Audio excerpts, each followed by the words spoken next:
ઉપર ભરોસો કોણ રાખશે? તમામ પોલીસો એવું નથી. પોલીસની અંદર કોઈક એવા ભ્રષ્ટાચારી લોકો હોય છે જેથી કરીને આખા પોલીસ ખાતાને બદનામ કરે છે. પાટડીમાં હાલ અલ્પેશજી ઠાકોર ઉપસ્થિત હોવાના સમાચાર છે, તેઓએ હાજરી નથી આપી, શું કહેશો?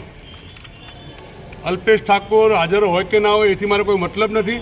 અલ્પેશ ઠાકોરને અમે બંને સાથે જ હતા. ઠાકોર સેના અમે બંને બનાવી હતી 2010થી, પરંતુ અલ્પેશ ઠાકોરે સમાજ સાથે ગદ્દારી કરવાના કારણે આખો સમાજ, અમારો ઠાકોર સમાજ એનાથી વિમુખ થઈ ગયો છે. હમણાં પણ પ્રોગ્રામ રાખ્યો હતો, 2 લાખ લોકોને આહવાન કર્યું હતું. એની અંદર 10-12 હજાર માણસો આવ્યા હતા. એ પણ કલાકારો, ઘણા બધા કલાકારો, ભાજપ કોંગ્રેસ બધાને સાથે લાવી અને એની અંદર કલાકારો જેવા ઘણા બધા લોકો આવ્યા હતા અને બધી સમાજના લોકો હતા. અમારો ઠાકોર સમાજ ટોટલ હતો નહીં. કલાકારોના હિસાબે 10-12 હજાર લોકો ત્યાં આવ્યા હતા. અને આજે અલ્પેશ ઠાકોરને આપના માધ્યમથી કહેવા માગું છું કે તમારામાં એટલી શક્તિ હોય તો તમારા વ્યક્તિગત તમે સમાજ આટલો ભેગો કરીને બતાવો તો હું તમને માનું.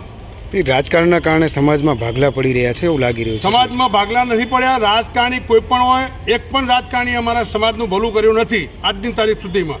અને અમારે રાજકારણ સમાજને કરાવવાનું છે, પણ ગુજરાતની અંદર સારા સારા યુવાનોને ઊભા કરી અને સમાજને હીરા ચૂનીને લઈ અને ઝવેરી બની હીરા ચૂનવાના છે. એની ચમક આ સમાજમાં અમારે લાવવાની છે.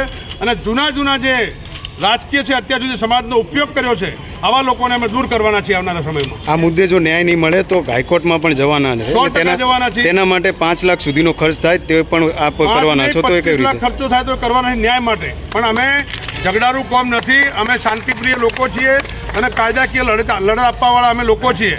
અને એની અંદર તપાસના અંતે 2002 મુજબની ઇન્કવાયરી થઈને જે કંઈ કાર્યવાહી થઈને એના અંતે જે કંઈ તપાસમાં નીકળે એ અમારે શિરોમાન્ય રહેશે.